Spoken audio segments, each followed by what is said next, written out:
Olá, meus queridos, sejam muito bem-vindos à nossa ministração semanal, essa oportunidade tão maravilhosa de Deus de nós podermos falar um pouquinho sobre a sua palavra e encontrar respostas dele para a nossa vida. Abra seu coração, porque o Senhor sempre tem algo a acrescentar, essas sementes da sua palavra, do seu espírito que ele está liberando sobre você hoje, querido. Se elas forem cultivadas dentro do seu coração, elas vão crescer, se desenvolver e vão produzir o reino dos céus dentro da sua vida. E nós estamos falando com muito carinho sobre o livro de Isaías, esse livro que é considerado o Evangelho do Antigo Testamento, porque ele fala muito sobre Jesus, ele fala sobre o seu nascimento, sobre o seu reino, sobre os seus sofrimentos e tantas outras coisas que ele nos traz, falando sobre o nosso querido Salvador. E nesse mês que é tão importante, o mês que nós comemoramos o nascimento do nosso Senhor e Salvador Jesus Cristo nessa terra, a nossa esperança viva,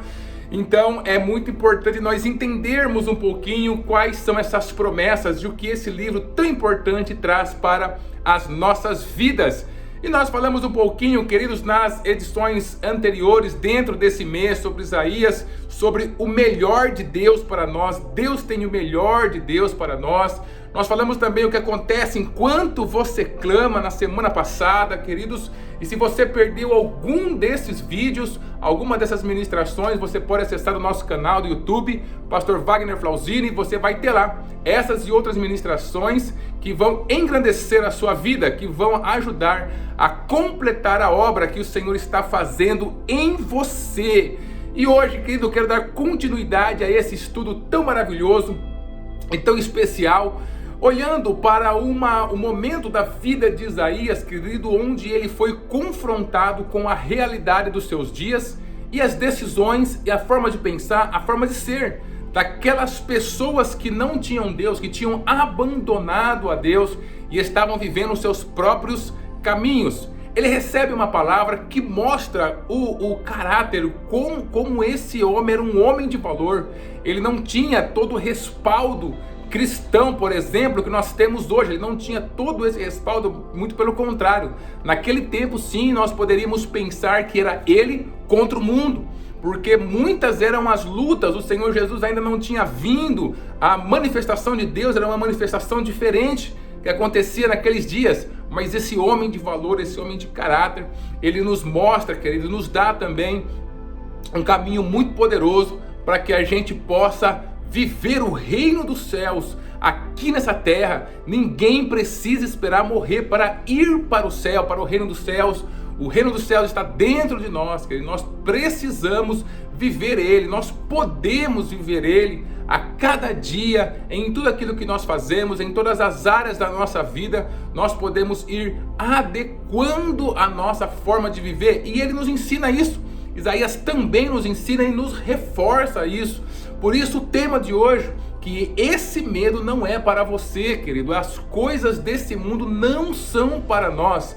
Desde que nós entregamos a nossa vida para Cristo Jesus, o nosso Senhor, foi nos dado a oportunidade, não só o vislumbre de uma nova vida, não só simplesmente alguém mostrando algo que nós deveríamos alcançar com a nossa própria força, mas foi colocado dentro de nós, através do seu santo e bendito Espírito, a força, a verdade, as condições necessárias para que nós possamos acessar e viver o reino dos céus dentro de cada área em nossas vidas, dentro de cada atitude, dentro de todas as nossas decisões e de tudo aquilo que nós fazemos e que nós tentamos conquistar e o que nós enfrentamos. Sempre é possível viver esse reino poderoso de Deus em nossas vidas, querido. E essa é a proposta de Deus, enquanto Ele está construindo a semelhança de Cristo Jesus em nossas vidas. Tudo aquilo que acontece são oportunidades de Deus, mesmo que a gente de primeira não consiga identificar, mas são oportunidades de Deus que Ele nos traz para que a gente possa viver, queridos, a nova vida que Ele tem para nós. E pensando sobre isso, olhando, sobre esse texto, eu vi que uma expressão muito corriqueira que toda mãe usa com os seus filhos em algum momento da sua vida, cai muito bem, cai como uma luva naquilo que Isaías estava tentando trazer para nós, deixar para nós como legado e que nos ajuda na nossa vida espiritual, emocional, física, no nosso dia a dia. E eu tenho certeza que você ou falou ou você já ouviu essa expressão. Sabe quando o filho ou filha ele vai ali e fala para a mãe: mãe, eu gostaria de fazer aquilo que todo mundo está fazendo, mas todo mundo tem, mas todo mundo está conseguindo, está fazendo, está ouvindo, está vivendo, está vestindo. E aí você ouve da sua mãe assim: mas você não é todo mundo. Você já ouviu essa expressão? Então, queridos, quando eu li essa passagem de Isaías, foi justamente essa expressão que veio ao meu coração. O Senhor me dizendo: você não é todo mundo, por isso não precisa viver como todo mundo vive. Olha só o que está escrito aqui em Isaías capítulo 8, o versículo 11 em diante, até o versículo 14. Porque assim o Senhor me disse com mão forte e me ensinou que não andasse pelo caminho deste povo, dizendo: não chameis conjuração tudo quanto este povo chama conjuração, e não temais o que ele teme, nem tampouco vos assombreis.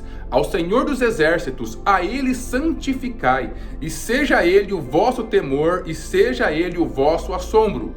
Queridos, essa palavra, eu fui até o verso 13 aqui, essa palavra maravilhosa que o Senhor traz aos nossos corações, Ele nos revela, querido, quem nós somos e o que nós estamos fazendo aqui nessa terra, e que nós não precisamos estar debaixo do mesmo jugo que estas pessoas que não têm Deus estão. Ou seja, nós temos uma outra vida para ser vivida. Na cruz do Calvário, o Senhor nos deu a capacidade, irmãos, de decidir viver uma outra vida que Ele tem nos concedido. Então nós não precisamos viver da mesma forma que as pessoas vivem essa terra. Mesmo que a gente esteja fazendo as mesmas coisas no sentido material, trabalhando, estudando, construindo a nossa casa, o nosso lar, conquistando aquilo que nós precisamos, nossos bens terrenos, as posições, usando nossos talentos, os nossos dons. Não importa se nós estamos fazendo exatamente a mesma coisa, fisicamente falando, que a pessoa que está ao nosso lado, mas existe tudo um arcabouço por trás disso, um bastidor por trás disso, que nos motiva de maneira diferente da pessoa que está ao nosso lado e, por exemplo, não tem Jesus. Nós não precisamos, querido, viver aquilo que este mundo chama, por exemplo, de prazer. Nós não precisamos viver da mesma forma, procurando as mesmas coisas que eles procuram dentro daquilo que eles estão vivendo. Assim como nós também não precisamos ter os mesmos temores que estão dentro do coração dessas pessoas que não têm Jesus, querido. O Espírito Santo, ele faz com que o reino dos céus, ele tenha um verdadeiro sentido dentro dos nossos corações. E nós então, a partir de Cristo, nós vamos sendo modificados. É por isso que é tão importante ter Ele como a baliza central das nossas vidas, ter o seu reino em primeiro lugar e buscar o seu reino, a sua justiça em primeiro lugar, para que Ele possa desenhar todas as nossas prioridades.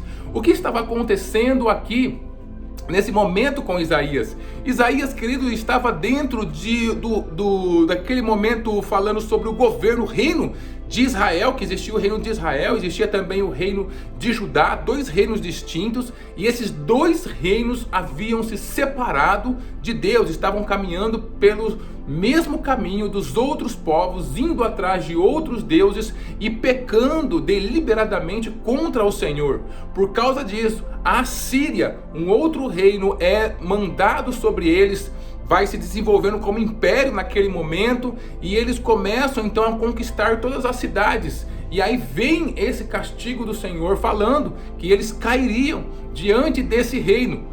Logicamente, os governantes da época não gostaram disso e começaram então a perseguir Isaías, porque achavam que ele era um profeta do caos, trazendo, essas coisas. E eles queriam, na verdade, ouvir que eles seriam vitoriosos contra aqueles exércitos que vinham contra eles para derrotar. Mas, querido, Isaías, ele se mantém firme, porque essa foi a palavra que o Senhor deu para ele. E em certo momento, aquelas pessoas começam a compreender que aquilo era irreversível, que realmente eles perderiam o seu reino, que realmente eles passariam a ser cativos em uma terra estranha, e que eles iam ser vítimas de toda aquela guerra, de toda aquela confusão que estava acontecendo.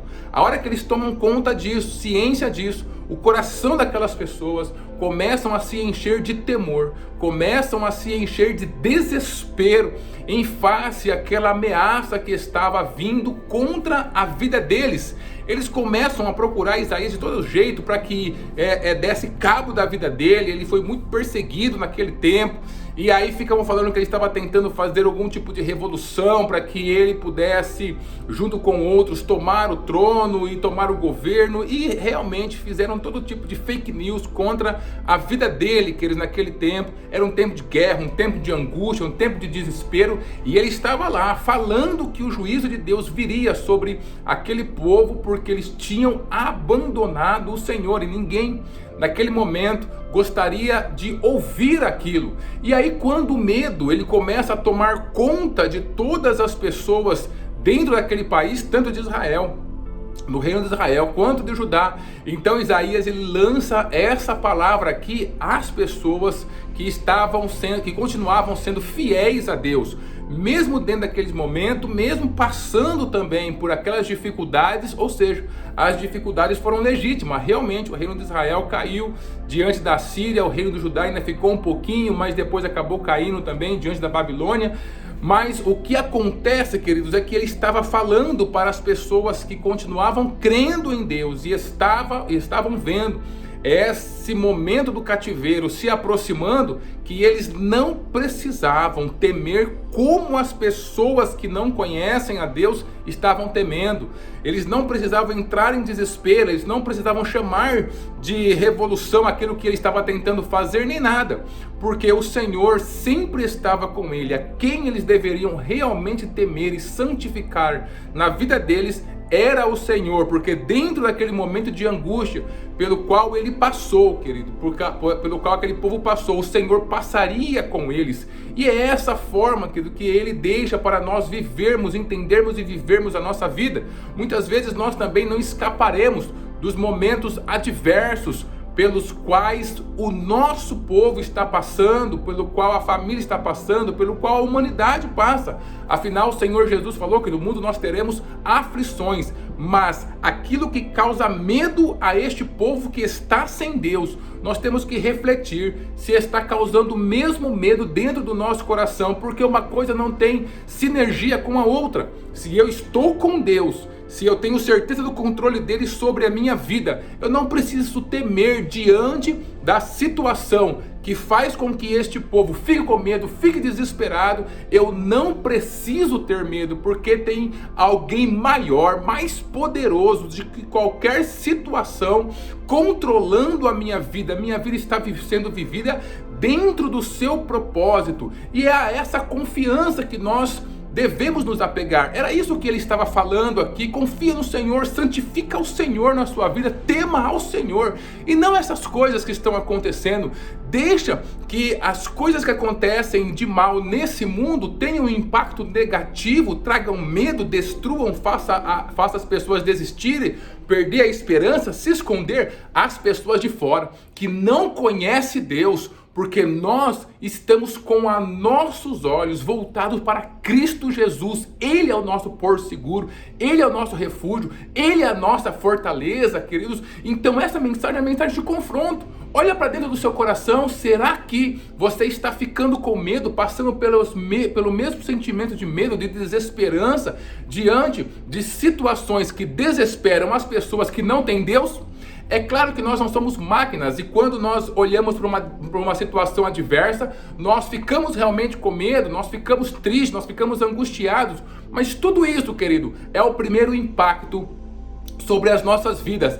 rapidamente nós temos que acessar o reino dos céus que está dentro de nós, e nós precisamos então, a partir de Cristo Jesus, a partir do nosso Deus que nos controla, que controla a nossa vida nesse plano existencial, que tem uma história, um plano perfeito para nós, nós precisamos então construir e combater todas as mentiras sobre medo, sobre desesperança, sobre angústia, sobre tristeza que o mundo está tentando colocar contra nós. A palavra de Deus, ela é poderosa, o Espírito Santo de Deus é poderoso para te ajudar a combater cada medo que faz sentido para o homem, para a mulher que não tem Deus, mas para você que tem Deus, não pode fazer sentido, porque os teus pensamentos, querido, tem que ser pensamentos que vêm de Deus, os teus sentimentos, a tua perspectiva, a tua motivação, a tua intenção, os teus comportamentos, ou as tuas sensações, tudo tem que ser levado a Cristo, purificado por Ele, e a partir deste momento, do encontro com a palavra de Deus,